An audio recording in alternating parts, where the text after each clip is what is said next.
And like we were talking about at the beginning, I mean, your last fight was against a Muay Thai specific fighter, and hmm you ended up coming out on top. TKO finish, kind of worked the body well, worked the head well. You incorporated elbows into the game. So I mean, you were using full Muay Thai rules, throwing Right, elbows and knees, right. and you were able to finish the fight. So you know, what kind of dictates whether you take an MMA fight or a Muay Thai fight or boxing, or do you just take whatever's available at the time? So far, every single fight that's popped up, all I said was yes. Sometimes I didn't even Huh. know who it was. I'm like, yes. My coach like, you want to fight next month? I'm like, yes. You want to fight next week? Yes. Yeah, I don't say no. I don't care who it is. I believe and I feel like I am the best. So in order to get there, I gotta fight everybody, I love the regardless. mentality. And I'm in camp like almost every day. I train 7 days a week. Oh, okay. Every Sunday, I run in the mountains for like 5 miles. Like Nice. Matthew's Winter, we go around the mountain up and down. Cool. I mean, you get used to it, but at first it's like you get heavy and you're like, dang. And then I work full time, so it's like a lot. Nice.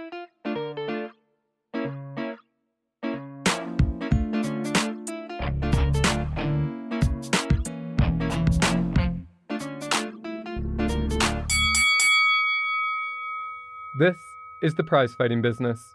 I'm your host, Daniel Caycedo, and today my interview guest is amateur mixed martial artist and four-time amateur champion, Anel Dudo.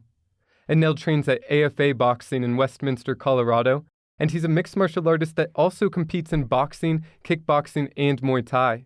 He prides himself on his well-roundedness, and he sat down with me to have a conversation about his martial arts journey up to this point, what's next for him, and his plans on going pro. Now let's dive back into my conversation with Anel Dudo. All right. Well, Anel, thank you for joining me. Appreciate it, brother. Thanks for having me. My pleasure.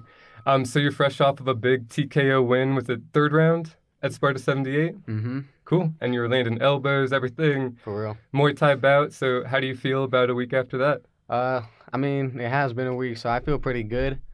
But of course, as you look back into it, looking at the video, you always tell yourself, I can do better, Like, that's not really who I am. I can be more explosive. Sure. I can do more elbows, but I still got to give myself compliment. That's how I grow, So I did really good, but I could be better, Yeah, yeah. So And that, I'm 50-50 on it right now, okay. a week later. I think it was pretty impressive, and that was your second overall Muay Thai fight? Or win, I'm sorry. Yes, it was, yep. Cool. So 2-1 overall, and what's next? Lion fight for Vegas, hopefully.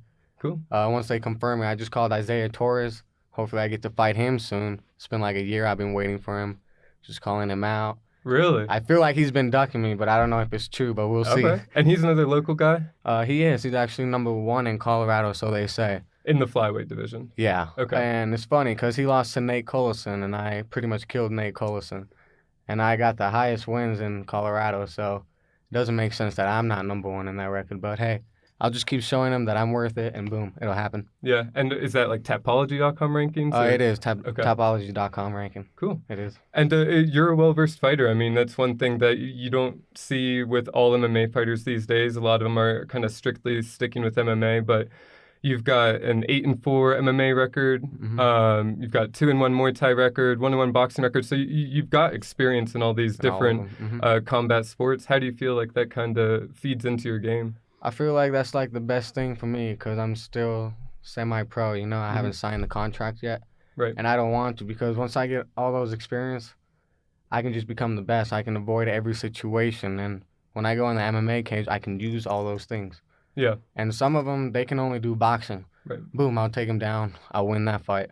They're good at wrestling. I'll do Muay Thai, knee 'em in the face if they try to take me down. Yeah. Stuff like that, So it helps a lot knowing everything. Right. It builds me. It builds character as well. Absolutely. And it gives you the experience in those different areas within the fight. Like you said, it allows you to kind of dictate where the fight goes better. Exactly. And that seems to be, at least at the high level, where people are most successful when they can dictate where the fight is as For opposed real. to And responding. everything is slower in there because you've been through all those experiences. So you're like, okay, I've been through this motion. It's not as fast. It's not rushing really quick. You can see it. You can control it. You can feel the flow, and you just do it without thinking, Yeah. And I'm at that point now for Muay Thai and Cool. boxing and MMA. So that's why I feel like I got to sign soon, Yeah. And you were talking to me kind of before we came on air that your plan is to at least go pro within the next 12 months or next year. Probably like the next 4 or 5 months. Nice. Like hopefully King of Sparta happens in March. or February or March. And if I can do it, if they do the 125 weight division, I'll do that. I'll take over. It'll be a great way to end my career like that and then go pro.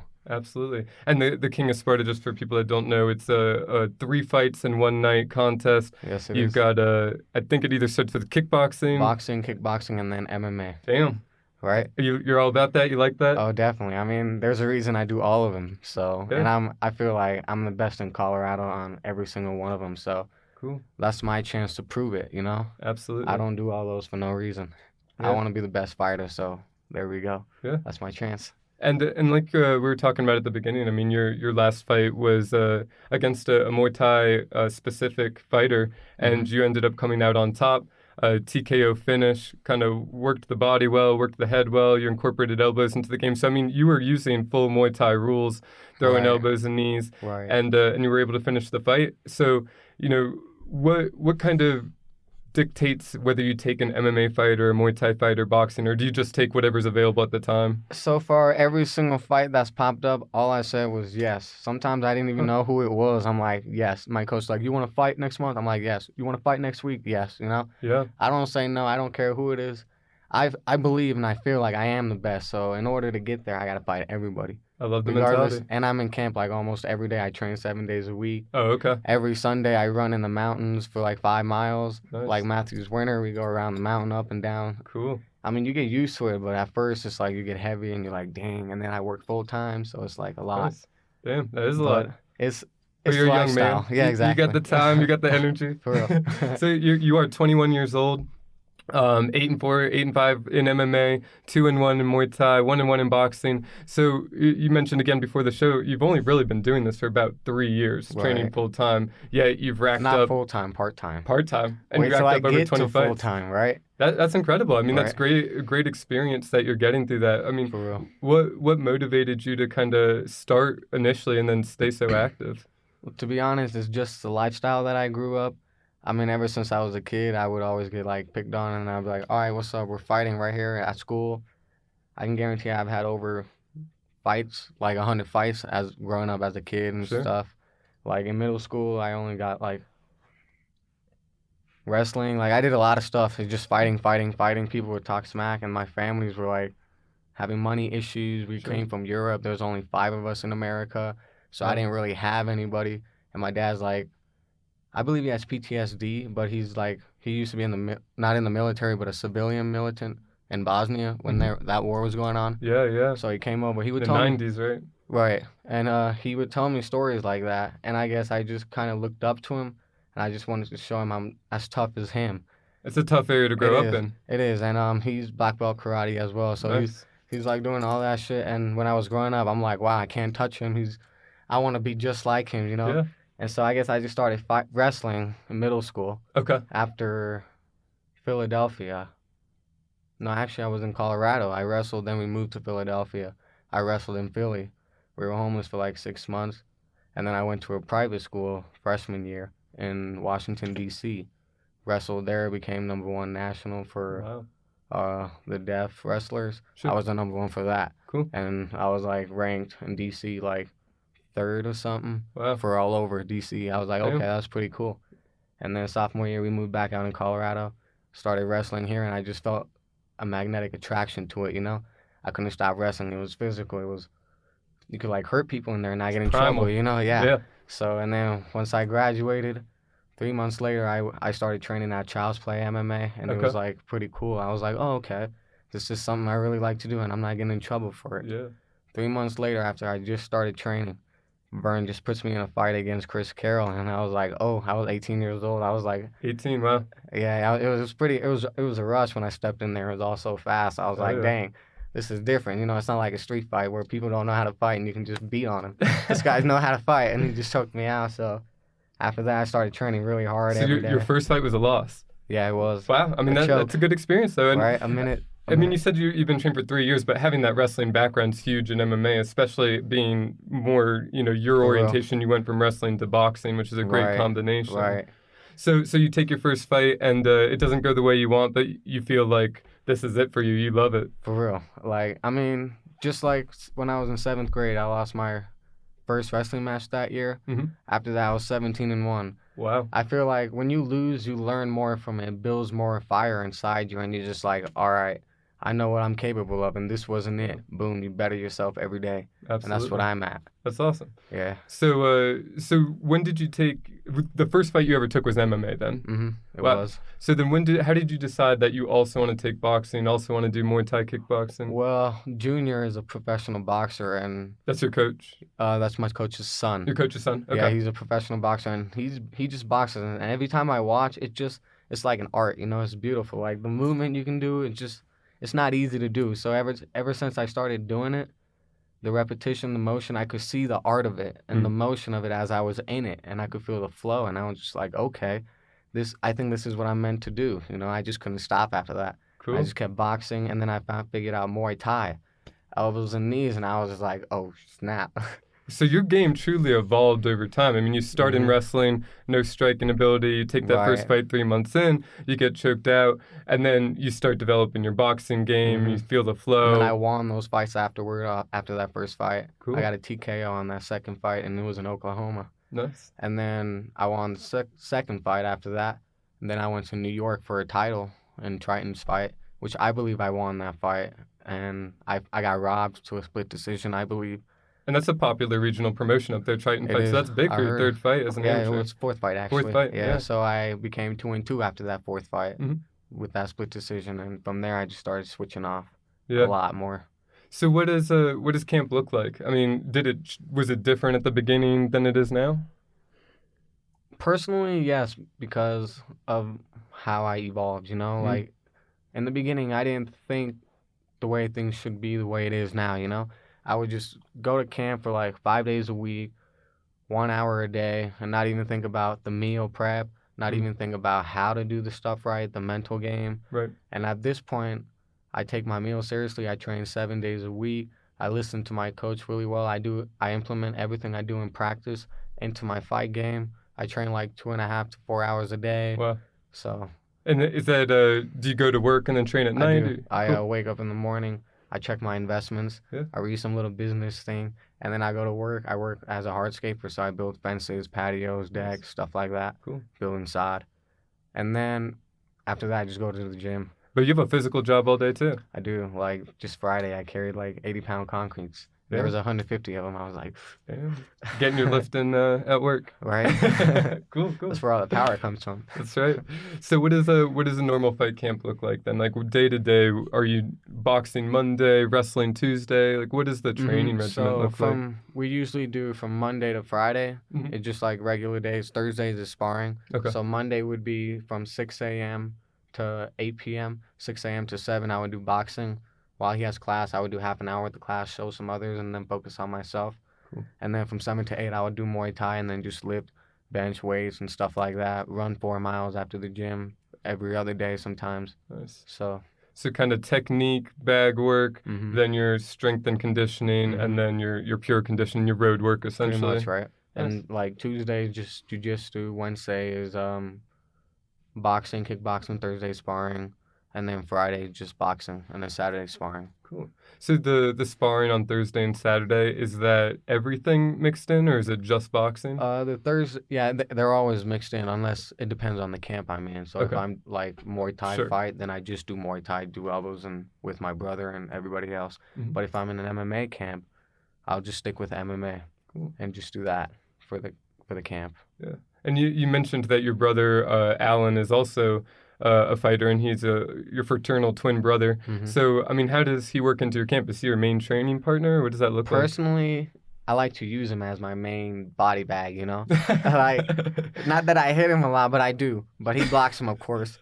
But we go back and forth a lot, and it's good when you have, like, a mirror that kind of reflects what you do. And he's good because we train every day. We know what we do. So every time we fight, he would block, he would move, and I would move. And we would evolve from doing that, you know? Yeah. Figure out different techniques, how to beat one another, and then we get angry at each other, and that's where we figure out that's what we need to implement into a fight. And you have to evolve to be able to fight someone that's got a similar style that you, as you, and sees how you train every day and fight every day. You have to pick up different techniques to be able to beat them. And learn different ways, exactly. Yeah. So, overall, I think I'm a better jiu-jitsu guy than him. Yeah.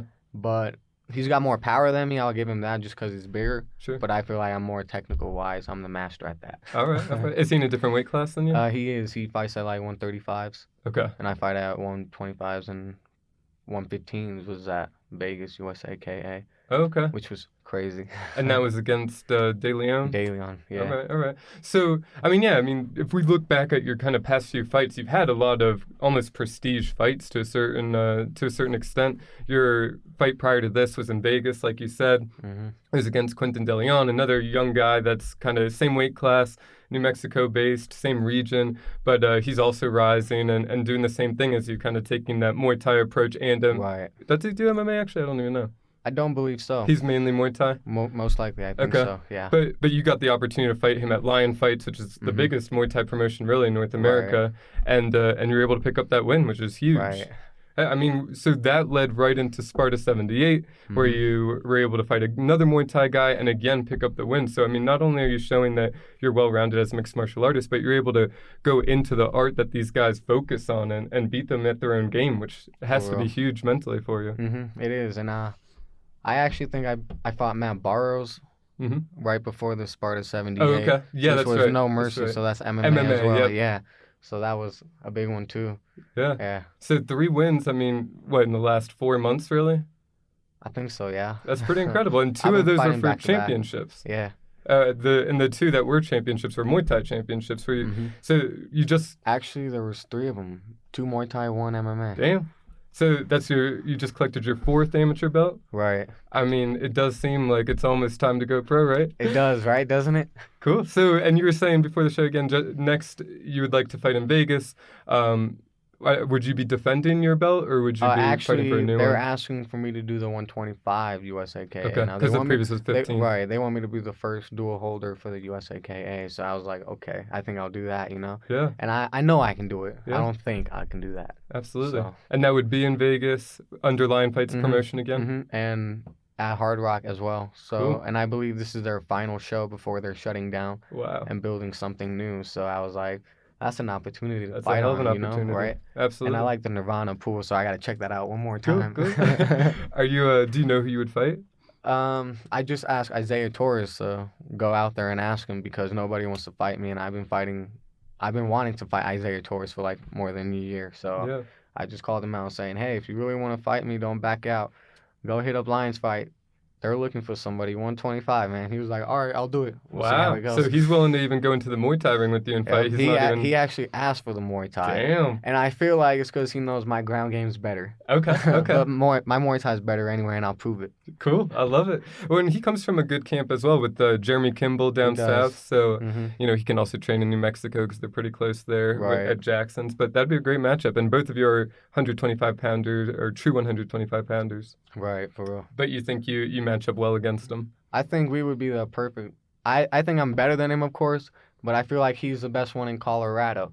Okay. And I want to show everyone that I'm the best one in Colorado, so I got to beat the guy who people think is the best one in Colorado. Right. And to do that, I got to keep calling him out until it happens. And then after that, you don't feel like there's anything left to do as an amateur, at least? Pretty much just go pro. Yeah. Unless Sparta comes up, gives you the chance just to do that. Right, true, yeah. Because it'd be a good opportunity for you. But if that Sparta tournament is going to be in like July, that late, I'm probably going to go pro after the January fight. Okay. So, I mean, at least right now, looking forward, in your mind, what does going pro mean for you? Are you sticking with MMA at that point, or are you going to keep kind of dabbling in everything? I feel like when I go pro, I've already been, people are calling for me, like Lion Fight said they would sign me up, Bellator did too. Cool. Combate did as well, so I got to choose, but I think I'm going to go for a Lions Fight first, do Muay Thai, get all that experience, and then probably go to Bellator as I get like one contract under Lions Fight, 4 fights maybe,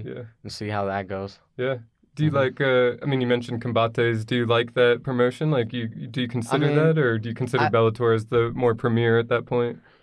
I feel like Bellator's like right below UFC just because they're getting bigger and bigger. Their marketing's like really good right now. They got Viacom backing them. Exactly. $1 billion company. Yeah, for real. Yeah. So I'm like, I wouldn't mind going with them. Yeah. But Combate, I've heard, is really good as well. So they got some brutal fighters, and I wouldn't mind fighting them too. So yeah, and they're emerging, and they're kind of Middle East, Latin America. They're having their first show in the United States. So I mean, they're certainly an emerging promotion that's paying their fighters and getting good fights. True. They got a lot of ex-UFC guys in there. I guess it depends on the money. Sure. If I look at them, when you're a pro, you're a prize fighter. That's what matters, right? Exactly. And I'm mostly looking forward to boxing though, because that's where most of the money is. And I'm like a hidden talent boxer, you know. Like a lot of people out there are like, "Yo, I know you're the special one," and I'm just like, "Oh, okay," but I haven't shown it yet, you know. Just when that moment comes, I feel like Top Rank is gonna call me. Like even Jamel loves me. He's like, "You're a great fighter. You got heart." He believes in me, and that says something, you know. Yeah. The fact that I'm with the same energy shows that I can get there too. Yeah. So it's just really good for me, you know. And Jamel is a championship boxer. Just defended it last night again as well. Cool. Against Lamont Roach Jr. Yeah, that's a big fight. It was, so I was proud of him. He pulled up with a Hummer too. It was pretty dope. Cool. Lamont Roach is a tough fighter. Yeah, he is. He's a tough fighter.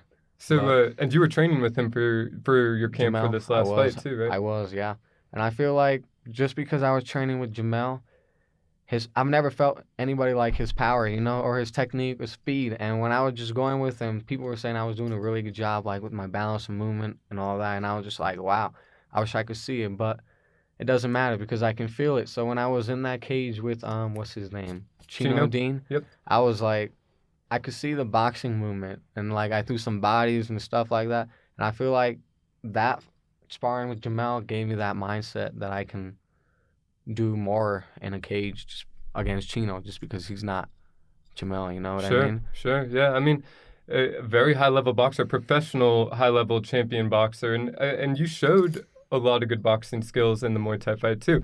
Like we said, you were working the whole game, but I mean, you're working the head and working the body when you had him pressed up against the fence. I mean, that's what led to the end, essentially. Just working that body, dropping the hands. So clearly, working with boxers is definitely developing your game in another area that maybe Muay Thai specific people aren't quite getting those looks all the time. True. And it gives you an experience that there are some fighters who don't get that experience where they can spar with him. They're never going to get the same experience and mindset or the mentality that I just got. Right. So I feel like I'm growing faster than them. And the more hours that I put into and the people that I hang out with, I'll just grow even faster than other fighters. Yeah. And that's what I'm doing right now with Jamel and all those other fighters. Like I met Justin Gagey, Rose Thug. She was actually in my corner for Pepsi Center. Wow, cool. Yeah, she wasn't in my corner, but she was like out there, and she was in the gym and where I was warming up and all that. She was right there talking to me. I was like, oh shit, it was her birthday too. So I was like, hey.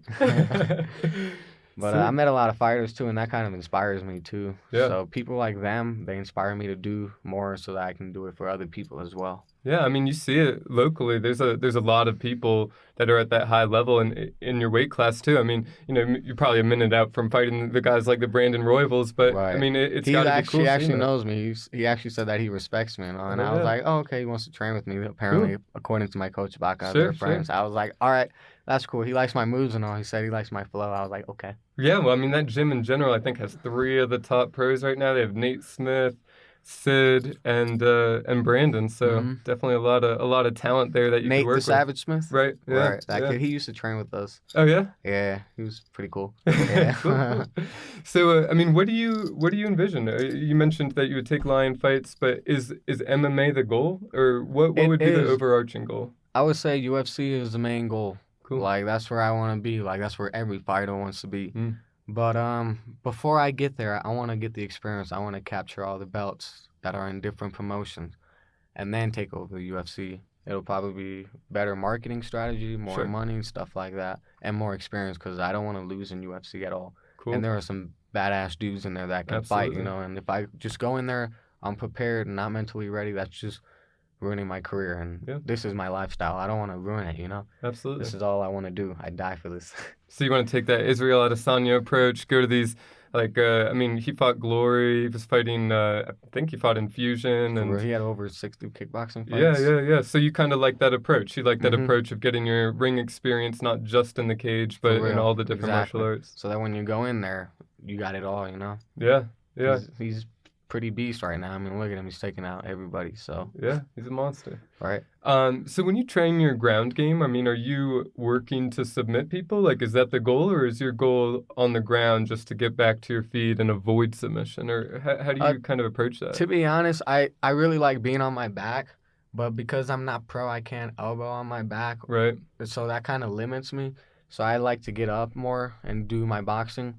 But then again, I'm really good at the ground. I just actually go with the flow. So if I'm on my back and I can't get up, I'll just find an arm bar, a triangle. I'll just keep hitting him until I can roll over him, distract him with something, you know? Yeah. So that's pretty much. Cool. And I mean, when you're working throughout the week, is it do you have practices where you're integrating everything outside of sparring, or do you kind of practice each individual martial art and then sparrings where you put it all together? I would say I put it all. I mean, sometimes in sparrings we separate them, but most of the time I do it all together. Cause it's if you do it each and separately, how are you gonna get good when you can do them all at once? You're gonna be thinking, okay, should I do this? Should I do this? But if I learn each of them, and then train all of them at once, I'll be able to get that flow. Like, okay, that's the feeling. Okay, I can just do that. I can just move that way, and then kick like that, and then punch like that. No. And it sounds like that's what makes you feel confident in the fight, when you can get to that flow state and not be thinking at all. You know, you've practiced all this different stuff and integrating it together to where when it's fight time, you're just going. You're just expressing yourself. That's what happened with Chino Dean. Like, after the second round, I just started not thinking, and I was just going, and it just felt good, like it was meant to be. Yeah. Like, after that knee, I was just like, oh, okay. Just started walking. And so, I mean, you mentioned second round. So when you're first going into the fight, is it that you're a little more up in your head and you have to kind of get hit a couple times before you feel loose, or what is that approach like? I feel like I'm a really mellow guy. So once I get hit in the head, that's what turns me on. Once I get mad, you can't really stop me. I'll just keep going until I get knocked out. I've never been knocked out before. Wow. Jamel Herring hit me so hard with the three-piece combo. I didn't get knocked out. And he was like, yo, that's impressive. You got heart. My coach was like, yo, you just took that shit. I was like, I know, right? Next morning, I had a headache. I was like, shit. Sure. I'm sure. I mean, that heavy of a boxer, it's going to happen. Right? For real. I mean, but it does bring up a good point, you know, taking boxing matches, especially as a pro with these guys that's all they do. I mean, it can, you know, potentially do more damage early on in the career than maybe you want compared to MMA, where probably not taking as much damage. You're probably not going to face a professional level boxer there. I mean, is that something you think about? Like, do you plan to take boxing matches deep into your career, or is that just more at the beginning? Yeah? I feel like boxing is strictly to the body and the head, so there's more damage to it because you keep getting hit and hit more. Right. Meanwhile, in MMA, if I start feeling like a little dazed, I can just take him down and then ground and pound and sub me, and that lessens the damage on your head unless you like get kneed up in the face, then that's worse. But boxing just has that power. These boxers, they're no joke. Yeah. Like, they hit that bag 1,000 times a day, so it makes sense, you know? Yeah. And but you're not too worried about that. I mean, you like the idea of you like your chances in the boxing ring too. I do, only because I feel like I am the best. I just have that flow, that feeling of it. Like, every time I step in there, I'm not thinking. I'm just moving. I'm just doing it. And whenever they swing, I just move and hit, and they're just like, oh, and I'm like, okay. And then whenever I get hit and I can't do something, I can see what to do and evolve from it and get better to find a way to beat them. And not a lot of people can do that. Yeah. You know, they just fight and they go out there and then they don't think about their conditioning. Like, if you can gas them out in the first round like I did with Chino, he just went all out. I was like, okay, he's going to get too tired. Second, third round, he was gassed out. And I was like, let's go. You know what I mean? Mm-hmm. So it's tactics as well, you know? Yeah. And so who was in your corner for that fight? I believe it was Junior and Esteban. Okay, nice. And are those guys that hold pads for you, or they just are familiar with your game? They do. And Junior actually made me a boxer I am today because he told me all those techniques, and I would do it every day on a bag. I would do mitts with my brother. We'd go back and forth, as you know how you just train back and forth. That's what we would do. And then Fidel, he would hold mitts for me. Same with Esteban. Every time I wrestled, they would just tell me techniques and stuff like that. But I feel like my jiu-jitsu's better than it is now because of Scotty Miller. Okay. You ever heard of him? No. He's a jiu-jitsu guy who he used to train with Neil Melanson. He still might, but he's a really good jiu-jitsu guy. He's black belt, and he's the one he's trained at Catheros now, I think. Okay. And he's the one who showed me a lot of those jiu-jitsu moves, and I started practicing them, and it's just muscle memory now, I guess. Yeah. And it's thanks to him with that jiu-jitsu. I got the boxing coach, Fidel. They do mitts for me, stuff like that. Nice. So when you're practicing jiu-jitsu, is it that you're going and working with a black belt once in a while and then taking those techniques to your home gym and training with your partners, or is it that you're going to the gym and spending time with them? He actually came to our gym at first and showed Nice. us the techniques. Nice. And I'm just going with the flow. I mean, people come and they leave, you know? I'm loyal to Fidel because I've been with him for 3 years and they showed me all of this stuff. They got me connection to Jamel. I'm Yeah. like fighting. I'm 18 fights in. It's really the person themselves. It's not the coaches or anybody. So, you know what I mean? So Yeah. I just come in, I just show up. They want to teach me. I'll be glad if they stay around. But sometimes they leave because they got other gyms or stuff Sure. to do, and I'll just use it, and I'll just keep working with it. Might as well, you know what I mean? Yeah. Yeah. So 18 fights in, and you're 21 years old. Mm-hmm. So I mean, that's sick. I mean, that's incredible experience at this point in your life, at this point in your career, and a great foundation to take that next step to go pro. I mean, you mentioned that strength and conditioning ends up being almost every day for you, in addition to your job where you're doing, lifting on a regular basis. What does your strength and conditioning look like? Are you doing that at AFA Boxing? I am. We actually, every time, like, after practice for, like, an hour and a half or 2 hour practice, it depends on the day. And then after that, we would have this cardio thing where there's, like, each station line up, like, battle ropes, where you got to move your neck, and then you got, Yep. like, squats, and then pads, stuff like that. So more kind of building that cardio base for you as Cardio opposed base to, like, and heavy the running. lifting. Right, that's what we Gotcha. do in the gym. Cool. And then, like, Tuesdays and Thursdays, I would lift after the gym.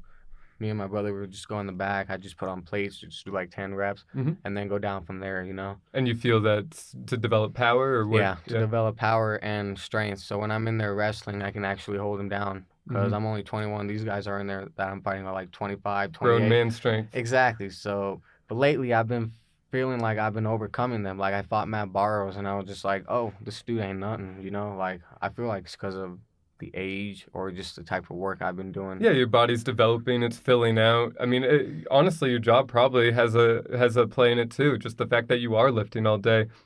Your body's used to these loads and having to move it from here to there. I mean, it's not quite human body moving, but it's similar. You have to pick it up and move it. I mean, that's and then you go to lifting. the gym, so it adds up. Yeah. It's neat. And going forward, I mean, the idea that you do want to do boxing, you want to do Muay Thai, and you want to do MMA, is that kind of why you feel this need for road work every day? I mean, some people argue, I've had multiple people in here, and some people hate running, and they're gonna get all their cardio done, whether it's on the bag or kind of doing circuit lifting. But it seems like even with your circuit style workouts, even with your power workouts, you're keeping running as a main part of the workout. The thing is, the running is a mental game. It could be cardio, but if you can't run for 4 miles and tell your brain, I can do it, you're not going to go in that ring and go for 12 rounds telling yourself, I can do it. Instead, you're going to hit that bag, and then later on, you're going to feel different because you're not having that mindset as you would when you're running, pushing yourself, and you're getting dizzy, and you're like, nah, I can do it, I can do it. That cardio is what happens when you're in the ring and you get hit and you get dizzy.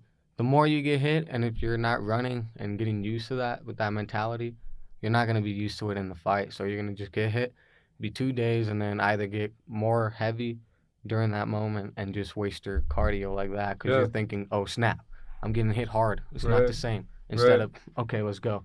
Just handle it. Breathe, just like it's a mental game, you know? Oh, yeah. I mean, staying calm under the fire, right? And being able to keep going when you can't. Yeah. So how many miles do you think you're running a week? Like, what does road work look like? A week? Well, I mean, Sundays it's like 3 to 5 miles, mostly 5. It depends on the location. Like Red Rocks would be like 4 miles. And I do it in like, Red Rocks, I do it in like 30 minutes, 35 minutes. Nice. Mother Cabrini, 30 minutes, that's like 5 miles, 4 miles. So it depends on what place, but I run every day. Well, every other day. So Sunday and then Tuesday I would run at the gym for like 2 or 3 miles. And then I would do like 10 miles an hour with an incline, sprint for like 45 seconds, walk for 15 seconds, sprint for 45 seconds, walk for 3 times. That's the first round, 3 times second round, and I just follow that routine. Cool. How did you figure out this routine? Like, how did you figure out this my workout? coach. Oh, okay. It took us time, and we just been doing it, and then we've been evolving and learning as we go, and we're at the point where we know what we're doing now. Yeah, I mean, I think that's really neat. You were kind of talking about it before the show again, that you and your coach have evolved together, and it's created that deeper bond for you, It and has. you guys know each other a little bit better We're because of like that. family because, as I've said, I only got 5 people in this life. Now we got 7 since my brother got married and a kid. Cool. So anybody that gets close to me, I just feel connected because I don't have a lot of people in my life, you know. Yeah. So I feel connected and I just want to help them out. And they've never done me wrong. They've always helped me out and showed that they care. So I feel like they are family. Even though they're not blood, we're still family, Yeah. you know. And one thing that you brought up that I thought was cool is that he was primarily a boxing coach originally, but as you decided that you wanted to pursue MMA, he's kind of developed these pad holding Evolved, skills for right, Muay Thai right, and started helping us out, right? yeah, and an eye for 'Cause- wrestling and Right, jiu-jitsu. because he saw what we had, the potential that we had. And he would just yell at us, like, every day, like, get your ass in the gym, do that stuff, do that. And to me, I feel like that's a good coach because if you're not doing that, they don't care. They're just like, oh, okay, come in tomorrow. You're losing your experience right there to get better every day. What happens tomorrow if You didn't show up today? Exactly, you know? Yeah. So. That's cool. I mean, so how many people would you say are in your core team that are full MMA training and being able to drill and stuff with you? I would say there's several MMA guys, but then again, we're all well-rounded because ever since I started doing all things, we just started doing class with kickboxing. So you brought this to the gym. I mean, it was a boxing gym until you decided you wanted to go MMA? It was called AFA Boxing. Yeah. And then they started evolving. So basically, yeah, like we started getting more MMA fighters in the gym because they started hearing that we were like turning into an MMA gym. And then we started getting more kickboxers. So now we just have everybody who does it all. Cool. Yeah. And that only helps you out It even does. more in your exactly. pursuit. Right. Nice. I mean, is it something you mentioned that you went to Jamel's gym down in Colorado Springs for his camp? You got some boxing work there. Is that something you tend to do, travel to different gyms, or is this a one-off case? I mean, it depends. Like, we used to go to Thomas Denny as well and spar over there until something happened over there, so we just stopped going. But if we do travel, but it depends on my coach because my coach likes to have respect. And a lot of those fighters, they just fight and they don't think about other fighters. They would just hurt them, be like, oh, this is only for me. I'm getting the experience. This guy's a body bag. Yep. Meanwhile, my coach, he likes to find other gyms where you can get connected and actually train and get better together and learn different skills and the flow of it, you know? So he's like, nah, it's better to play safe. And plus, who knows what their true intentions are if you don't have any connections. I mean, that's a thing that I think a lot of outsiders don't necessarily see, that sparring can be rough. I mean, especially if you don't have that connection with the other person, they can be just trying to hurt you, and it can often escalate into just being a fight inside a gym. Right, and then injuries happen, and then you can't fight for that camp. Exactly. So, you got to be a good teammate as well. Exactly. Cool. Right. So you found this good look with Jamel down in the Springs. Do you plan to do that into the future? Keep going to work with him? Definitely. And I feel like it's not just going to be him. There's going to be a lot more superstars that comes after me and wants to train with me, you know? Cool. Or I could come up to them and be like, let's train. Like, I know for sure I'm going to go to Thailand soon. Nice. I'll probably go to Uriah Favor's gym in California sometime. I'll be traveling, just training. Like, this is a lifestyle I want. Cool. That's all I want to do. So you want to develop kind of the team around you so that you have the training partners so you can give back, but also so that they can push you. Exactly. Nice. Mostly to give back because if they see that I can do it, if I can live my dreams, they can do it too, you know? Yeah. We each have our own energy and we can fulfill our destiny that we want. It's just up to us to make the action, you know? I agree. So do you formally set goals or is it just one fight at a time for you? I do. Like, do you mean goals for the fights? Yeah. I mean, just kind of tell me about it in general, whether it's life or goals. What does that look like for you? To be honest, like, my goal is to be successful regardless. So that's why I have backup plans. I do business. I invest. I also am getting into real estate. Cool. And once I get all the money from the fight game, I'm just going to put it all into that. Nice. And once it grows, then I can live happily, which is my goal. You know? Yeah. Build a business, Floyd Mayweather style. Yeah. I mean, I got 2 going on so far, but they're not successful yet, but they will be. Well, you're a young man. You're in the building stage. Right, exactly. Learn in your 20s, earn in your 30s. Right. Yeah, and I mean, you know, speaking about Faber, he's a guy that's done that himself. You know, he is a prize fighter. He made a lot of money or a fair amount of money fighting, and he was able to turn that into real estate, get all these houses, his gym. Yeah, exactly. Yeah, it's a good strategy to follow. Right. I mean, it's not like I'm fight for life. It's a danger. to keep doing that up to like 40 unless you're really good. Sure. And I know I'm good like that, but why would I want to keep doing it? I mean, if you don't need to. right. But it's a lifestyle. It's a magnet for me, like I've said. But at the Right. same time, if I have that money, why not train other people and give them Yeah. your knowledge and help them out to grow since you've already grown? Yeah.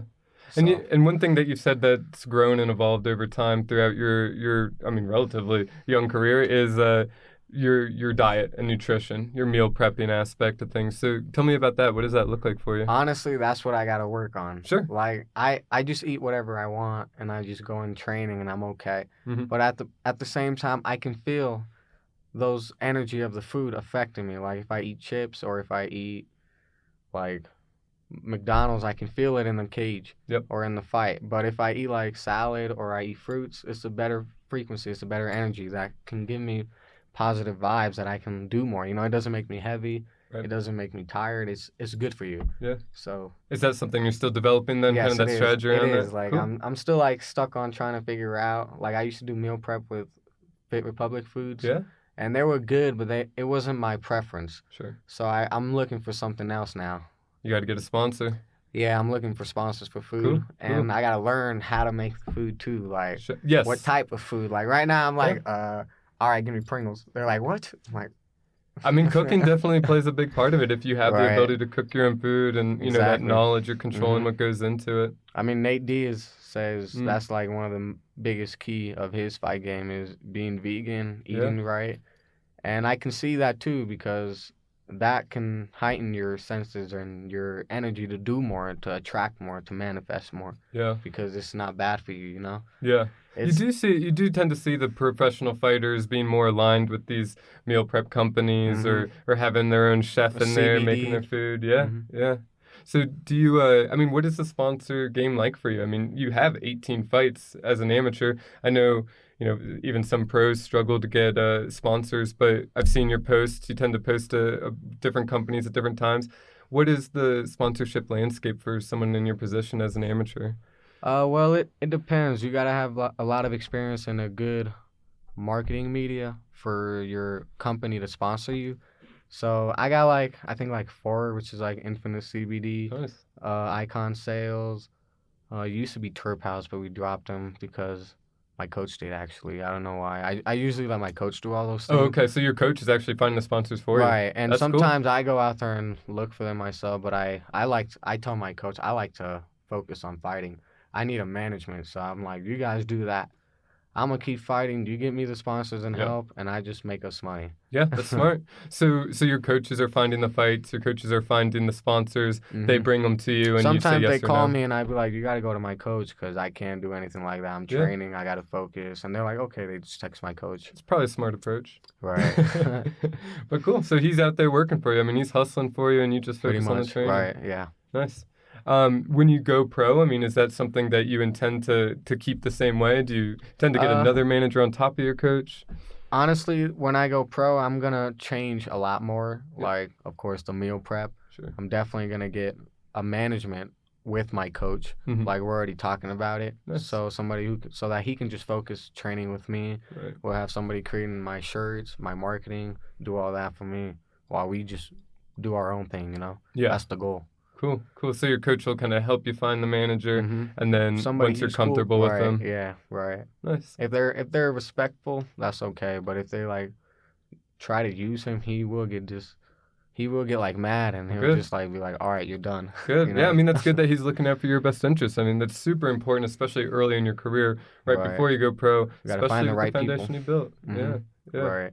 So, I mean, who else is kind of part of your team? So you mentioned you've got your brother, your regular training partners, Junior on the boxing side, Fidel as your coach, Jared, I got Esteban, I got Jared Mario. Padilla, another Mhm. fighter that's fought recently. Mhm, he's actually pro now. Cool. So he's 1-0 pro, I think, in boxing. Nice. So that's pretty dope.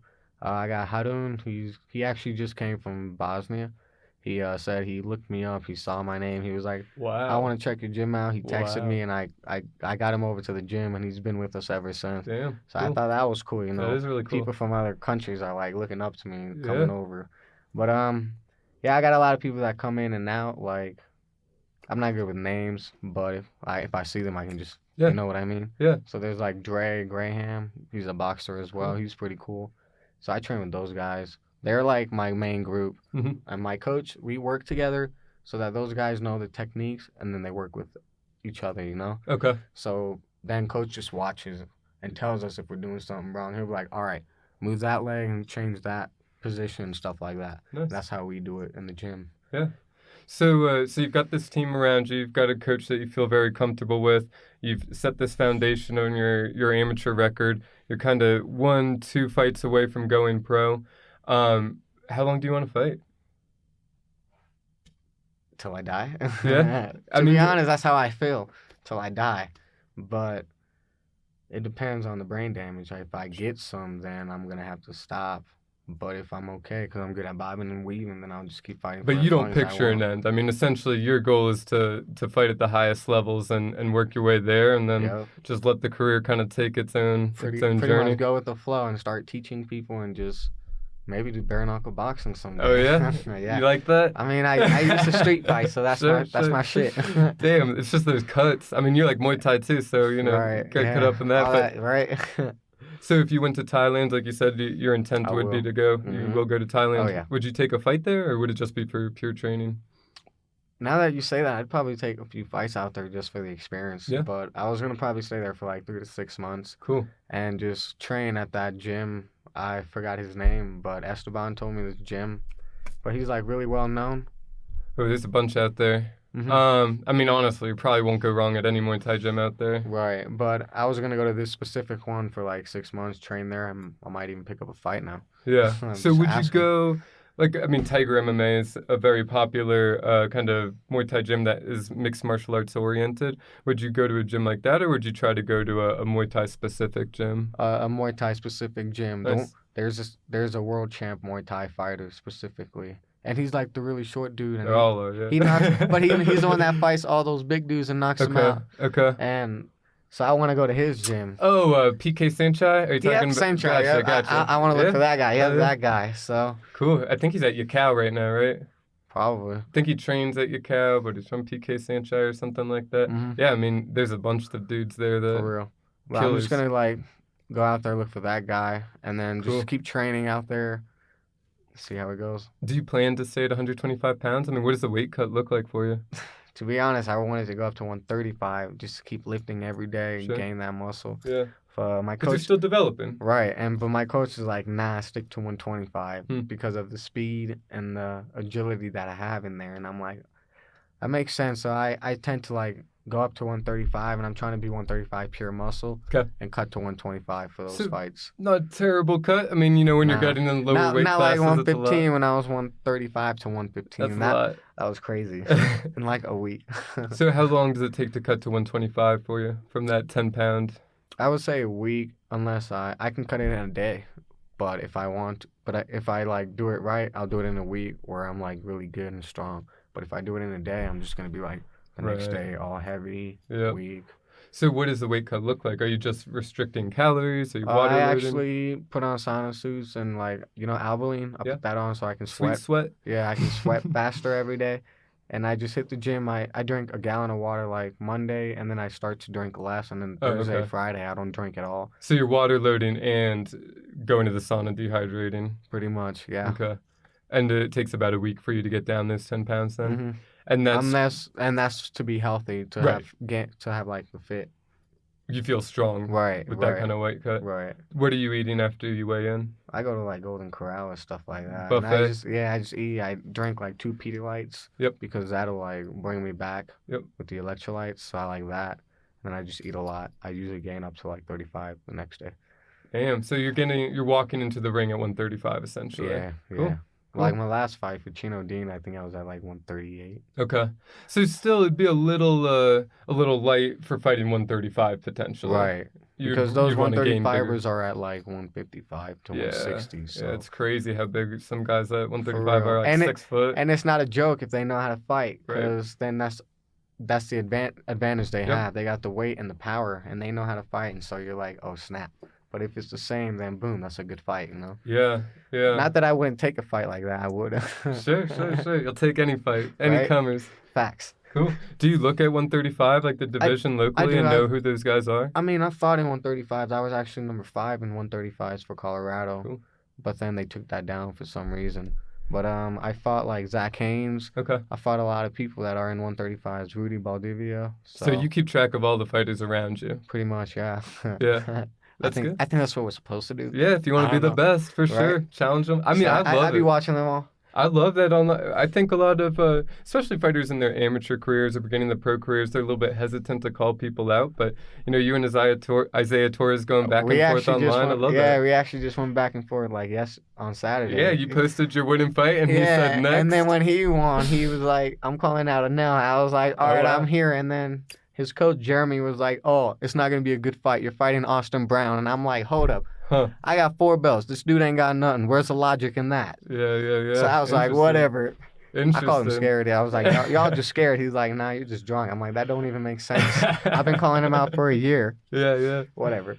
So I guess take me back. I know we covered it a little bit, but take me back to the beginning of your career. And so you were wrestling at first, and you were kind of fighting along the way in middle school, high school, and then you decided to take your first fight at 18. What was your goal then? I mean, was your goal always, I'm making it to the top, I'm going to be the UFC? It's always been the UFC. Really? Because I remember when I was in Texas, I was like 10 years old maybe, or 11, and it was me and my brother. We were just, we were fighting all the time, but we were in this living room in Texas with over this friend's house.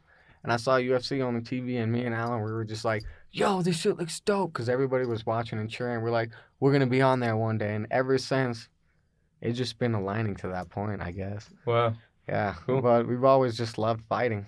Yeah. It's just been a part of us, I guess. And UFC's always been the goal. It has always been the goal. So what do you think it takes to get there? Like, what between now and the UFC is required? Sacrifices, like, I don't go out and drink every weekend like almost everyone does. Especially at 21. Exactly. I work, then I go straight to the gym. Not a lot of people do that. They work, then they hang out. So I take a lot of sacrifices, and people think that I'm disrespecting them because of that, so you lose friends, Sure. But that's okay, because once I make it, they're all going to be like, oh, snap, you just did it. I'm going to be like, yeah, but y'all just ran off. Yeah. You weren't on the road with me, Yeah. So for you, it's more just commitment and consistency. Mm-hmm. Pretty much. Yeah. Just perseverance. Keep going on it, too, as well. So did you tell your coach day one, this is my goal, I'm going to be in the UFC, or was that something you kind of kept inside? They knew, because I would always talk about it. I would wear a UFC jacket. Yeah. I would wear the UFC glove. I'd be like, I'm the champ and shit like that, Just something I always talk about. So they knew. Yeah. They just knew. I think everyone knows. Cool. That's what's up. Yeah. So next fight, January 11th, you think? Mm-hmm. Hopefully. Or sooner. Okay. December. Would you take a fight in between? Yeah, of course. I think I got offered for December 8th or 10th for boxing, so I might take that. We'll see how that goes. All right. Who would that be with? I asked for a rematch against the same dude that they gave the win last fight. Because you felt that you did enough to win that fight. Yeah, I think I did win that fight, so I was like, let's do a rematch. So I'm just waiting on them. That'd be cool. Let's see how that goes. Yeah. This time I'm gonna knock him out. Hell yeah. So that would be, you would take a boxing match and then ideally Muay Thai. And then when you go pro, in your first fight, you mentioned the idea of going and fighting for lion fights. So would your first pro fight be in Muay Thai as opposed to MMA? Most likely, yeah. Okay. And then just fight because out of the contract that aligns and the money, What does it look like? Do you sign multiple fight contracts when you go to them? I'm hoping that they're gonna allow it. Like, we're gonna talk into that stage, but they did come up to me and say that they wanted to take care of me. They wanted us to be their fighter and be their the reporter wanted us to be their star or whatever. Sure. So yeah, they want to promote you a little bit. Yeah. So I was like, okay, I could do that. I just got to keep fighting. Once I go pro for them, they're gonna give me the respect I need, just because I'm giving them the respect too, Right. So it works both ways. Absolutely. That's why I'm choosing lion fight, because we got that connection too. Yeah. Do you know the guys that you would potentially fight as a pro there? Or is it kind of all over the map? It's kind of all over the map, but I feel like where we are right now, all these fighters out there that I'm seeing will make it to pro. And I will see them when I'm 26, 27, maybe in the UFC one day if they keep going. Yeah. Because there's a lot of fighters that's got talent out there, and I'm not going to be like, nah, you don't got it. Yeah. Because I'm going to respect them and give it to them, But they're just not me, Right. But yeah, I definitely do think I'll see a lot of them as we grow up. And Isaiah Torres is definitely going to go far. And Nate Collison, if they keep going. Zach Haynes, Chino Dean. I mean, sure, he's 34, but Yeah. it's not too late, you know? You can still make quick bucks right there. Yeah, I mean, he's grinding. He grinds hard as far as Muay Thai. You know, I think that's what's so interesting to me. And a couple of people have come on the show, and Brian Mitchell is another one. His show hasn't come out yet, but it will before yours. Right. He was talking on the idea that he's taken a lot of boxing matches, he's taken a lot of kickboxing matches, and spoke similar to you in that it gives you another level of confidence in the ring. And I do feel like that sometimes you are seeing these MMA guys get to the UFC maybe with just 10 fights, and they didn't do all these other martial arts or mixed martial arts, and they get to this level where they kind of hit a wall. And it happens a lot too. Yeah, it does. And you start to look at the records and you're like, oh, this guy was all MMA his whole career, and he didn't take that many amateur fights, and he kind of perhaps rushed his career a bit, but right. You're taking the opposite approach, maybe not a number of years, but for what you don't have in years, you're making up for in actual ring experience and time in the ring. Exactly, yep. I think that's big, man. I think that's something that separates a lot, you know, the elite from everybody else. True. And it's being in the ring and in the cage fighting that actually makes a difference. That's how you actually get better too. Yeah. Not just hitting the bag. So that's why I just say yes to every fight. Like, I love it. Plus it's fun. It's fun. Like, yeah. How could you say no? Right. Like, I've had a lot of people say no on me, and I'm just like, why are you fighting? Is this not fun for you? What are you scared of? You should be feeling excited. Like, shit, I gotta fight. Yeah. You know? So do you plan to stay this active when you go pro, or would you slow down a little bit? A lot more active. Yeah. Except I'm only going to take like 4 fights a month. Okay. But I'm going to be a lot more active with like the training. Got it. So 4 fights a year, but more active in between. In between, right. More active with the media as well. So. Sure. Would the plan be to, I mean, sounds like you have a pretty good job. You know, at least they're keeping you busy. Would you potentially drop your day job to go pro, or would you keep that up? I probably would, because I want to go full-time. And my boss even offered to help me out if I dropped to go full-time pro. So he was like, hey, if that happens, I'll sponsor you. I can help you out with that too. And I was like, oh, that's good, you know?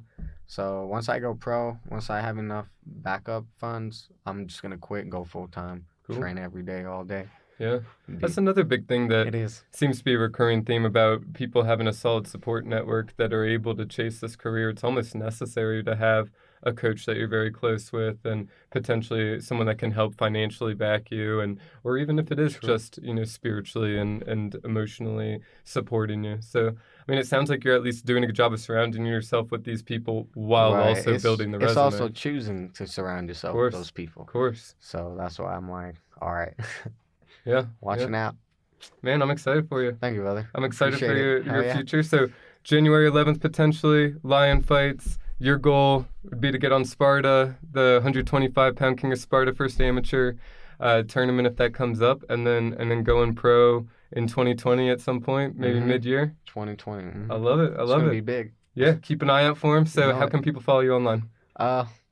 Just go on, like, I'm actually building a website soon. Cool. So I don't want to say the URL, or else somebody's going to buy it, and then I'll have to buy it off of them. Screw that. How can they follow you on social media then? I would say Instagram and Facebook. Just go to @Anel _2 of them, 18, or Anel Dudo, and that's how you'll find me on Instagram. Anel __ 18. 18, right. Cool. Or just Anel Dudo, and I'll be right there. And then you can also find me on Facebook, Anel Dudo MMA, and that's my MMA page. And then my personal page, just Anel Dudo. Cool. Check them out. Go follow them. Show them your support. And before I let you go, so I have to ask everybody this. If you had one tip you could give a young fighter, or something that you heard at the beginning of your career that was super helpful, what would that be? To be honest, I would say nothing's forever. All the pain and the troubles that you're going through, let it go, because everything is happening now. So try to be grateful. See the abundance in everything, even when you don't have it. And just keep dreaming, and you'll get it regardless, because you got magic in you. I love the attitude. I love the approach, man. Thanks for coming on, though. Of course, brother. Thanks for having me. Of course. My pleasure.